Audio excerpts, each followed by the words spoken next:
அனைவருக்கும் வணக்கம். இன்னைக்கு நம்ம நிஃப்டியில் என்ட்ரி டார்கெட் லெவல் எல்லாத்தையுமே நம்ம டெலிகிராம்ல எப்படி கொடுத்துருக்கோம் அப்படிங்கிறத பார்த்துட்டு நாளைக்கு மார்க்கெட் எப்படி நடக்க வாய்ப்பு இருக்குது அப்படிங்கிறதுக்கான லெவலும் அதுக்கான டீட்டெயில்ஸ் எல்லாம் பார்க்கலாம். ஸோ ஃபஸ்ட்டு நம்ம கிஃப்ட் நிஃப்டியோட இண்டிகேஷனும் நம்மளோட பாயிண்ட் ஆஃப் வியூவில் அடுத்து என்ன டீட்டெயில் கொடுத்துட்டோம். ஸோ ஒரு கால்ஸ் பார்த்தீங்கன்னா கொடுத்துருக்கோம் 220 280 to 300 டார்கெட்டு. ஸோ அது ஈஸியாக ஹிட் ஆயிடுச்சு. மார்க்கெட்டில் அடுத்தடுத்து டைரக்ஷன் எப்படி இருக்குது அப்படிங்கிறதையும் சார்ட்டில் நம்ம எக்ஸ்பிளைன் பண்ணிகிட்டே இருந்தோம். எங்கே மார்க்கெட் ஸ்ட்ரகிள் ஆகுது அப்படிங்கிறதும் அடுத்து பிரேக் அவுட் ஆகுறது, பிரேக் அவுட் ஆனதுக்கப்புறம் டவுன் போகும் அப்படிங்கிற இந்த எல்லா டீட்டெயிலுமே நம்ம கண்டினியூவாக டெலிகிராமில் அப்டேட் பண்ணிகிட்டு இருக்கோம். ஸோ அந்த டீட்டெயில் தேவைப்படக்கூடிய நண்பர்கள் டெலிகிராமில் ஜாயின் பண்ணிக்கோங்க. லிங்க் டிஸ்கிரிப்ஷனில் இருக்கும். ஓகே ஃப்ரெண்ட்ஸ், இப்போ நம்ம சார்ட்டில் பார்த்துட்டு நாளைக்கு மார்க்கெட் எப்படி நடக்கும் அப்படிங்கிற டீட்டெயில் பார்க்கலாம். நம்ம டெலிகிராமில் போஸ்ட் பண்ண லெவல்ஸ் எல்லாம் இப்போ பார்த்துருப்பீங்க. அது ஹெல்ப்ஃபுல்லாக இருக்கும்னு நான் நம்புகிறேன்.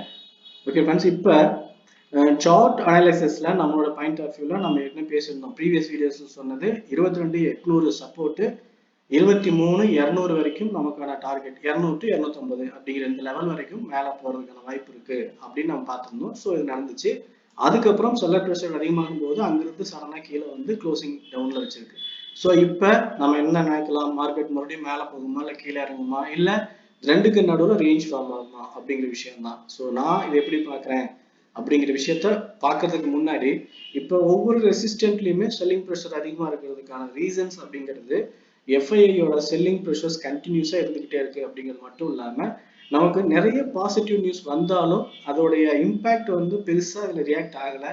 Mid gap, large gap, small cap உட்பட எல்லா ஸ்டாக்லையுமே மெஜாரிட்டி ஸ்டாக் செல்லர் ப்ரெஷர் இருந்துகிட்டே இருக்கிறதுனால இங்கே பெருசா பையர்ஸோடைய ஹோல்டிங்ஸ் நிற்க மாட்டேங்குது. அது சடனாக இறங்கிடுது அப்படிங்கிறத நம்ம பார்க்குறோம். ஸோ ஃபண்டமெண்டலாகவே பார்த்தீங்கன்னா ஒரு சென்டிமெண்டல் அனாலிசிஸில் சென்டிமெண்ட் பார்த்தீங்கன்னா செல்லர் சைடு ஸ்ட்ராங்காகவும் பையர்ஸ் வீக்காகவும் இருக்காங்க அப்படிங்கிறது தான் இப்போ காட்டுறது ஒன்று.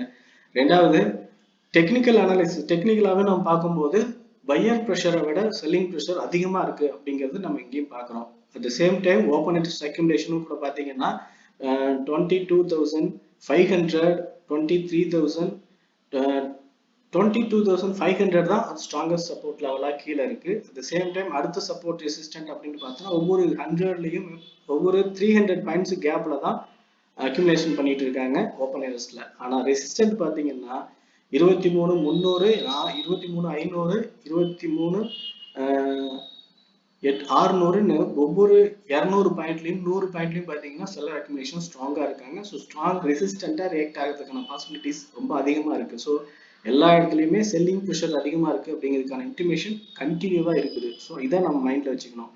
ஏன்னா நம்ம மார்க்கெட் டைரக்ஷன் பக்கமாக நம்ம போயிட்டு என்ட்ரி எடுக்கும்போது தான் நமக்கு ஈஸியான என்ட்ரியும் சேஃபான என்ட்ரியும் கிடைக்கும், பிரச்சனை இருக்காது. மார்க்கெட்டுக்கு ஆப்போசிட் டைரக்ஷன்ல போய் நம்ம என்ட்ரி எடுக்கும்போது என்ன நடக்கும் அப்படின்னா நம்ம எடுக்கிற என்ட்ரிக்கு டார்கெட் வராது. அட் த சேம் டைம் நம்ம என்ட்ரி எடுக்கிறோம் அப்படிங்கிற போதெல்லாம் ஒவ்வொரு தடவை நம்ம என்ட்ரி எடுக்கும் போதும் ஸ்டாப்லஸ் அடிச்சுட்டு ஆப்போசிட்ல போயிடும். ஸோ இந்த மாதிரி ஒரு ப்ராப்ளத்தை ஃபேஸ் பண்றதுக்கான ரீசன் டைரக்ஷனுக்கு ஆப்போசிட்டா என்ட்ரி எடுக்கிறது தான். ஸோ இப்போ நம்ம டைரக்ஷனுக்கு ஆப்போசிட்டா இல்லாம டைரக்ஷன் கூடவே எடுக்கிறோம் அப்படிங்கிறத நம்ம இப்போ இருந்தது இங்க இருந்தே நம்ம டைரக்ஷன்ல என்ட்ரி எடுத்தோம். அதுக்கப்புறம் நம்ம இங்க இருந்து டைரக்ஷன்ல தான் எடுத்திருக்கோம். இதுக்கப்புறம் நம்ம இங்கிருந்து டைரக்ஷன்ல தான் இருக்கோம். அடுத்து செல்லிங் ப்ரெஷர்ல தான் இருக்கு மார்க்கெட். மறுபடியும் இந்த புல் பேக் கொடுத்து ரிவர்சல் ஆச்சுன்னா இங்கிருந்து நம்ம செல்லிங் போகலாம்.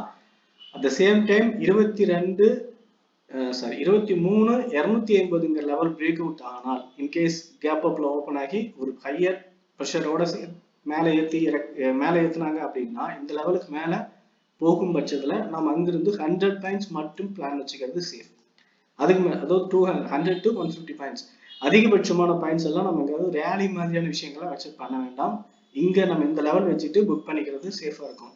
இங்க ஒரு ஸ்ட்ராங்கான பையிங் ப்ரெஷர் கிடைச்சா, அப்படி இல்லை ரொம்ப வீக்காக தான் இருக்காங்க அப்படின்னா இங்கிருந்தே சடனா அப்படியே மார்க்கெட் கீழே ஆரம்பிச்சிடும். நம்ம இங்கிருந்தே செல்லிங் எடுத்து ஹோல்ட் பண்ணலாம் தாராளமா 22,800 வரைக்கும். ஓகே, சென்டிமெண்டலும் சரி டெக்னிக்கலும் சரி இல்லை ஃபண்டமெண்டலாக இருக்கக்கூடியது நியூஸஸ் வேரியேஷனா எந்த கேட்டகரி எடுத்துக்கிட்டாலும் செல்லிங் ப்ரெஷர் அதிகமாக இருக்குது அப்படிங்கிறத நம்ம பார்த்துட்டு இருக்கோம். ஸோ செல்லிங் ப்ரெஷர் அதிகமாக இருக்கிறதும் நமக்கு செல்லர் அக்யூமுலேஷனில் தான் மார்க்கெட் ஓடிட்டு இருக்கு அப்படிங்கிறதுனால ரெசிஸ்டன்ட் செல் அப்படிங்கிறது அந்த சென்டிமெண்ட் சூப்பராக ஒர்க் அவுட் ஆகும் அப்படிங்கிறது தான் இப்போ வரைக்கும் நமக்கு நடந்துட்டு இருக்கு. ஒரு புல் பேக் அப்படின்ற அடிப்படையில் இங்கே நமக்கு 30% வரைக்கும் கரெக்ஷன் கொடுத்துருக்கு. ஸோ இதுக்கப்புறம் இந்த லெவல் பிரேக் அவுட் ஆகுதா, டவுன் சைட் போகுதா அப்படிங்கிறத பார்த்துட்டு நம்ம என்ட்ரி எடுக்கலாம். புட் சைடு எடுக்கிறது சேஃப். ஓகே ஃப்ரெண்ட்ஸ், நிஃப்டியை பொறுத்த வரைக்கும் என்னுடைய பாயிண்ட் ஆஃப் வியூவில் நான் எப்படி பார்க்குறேன் அப்படிங்கிற விஷயத்த உங்கள்கிட்ட ஷேர் பண்ணியிருக்கேன். வியூ பிடிச்சிருந்தா லைக் பண்ணுங்கள், உங்கள் ஃப்ரெண்ட்ஸ் சர்க்கிளுக்கு ஷேர் பண்ணி சப்போர்ட் பண்ணுங்கள். உங்கள் ஒப்பீனியன் எதாவது வந்தாலும் கமெண்ட்டில் சொல்லுங்கள். ஓகே ஃப்ரெண்ட்ஸ், தேங்க்யூ ஃபார் வாட்சிங்.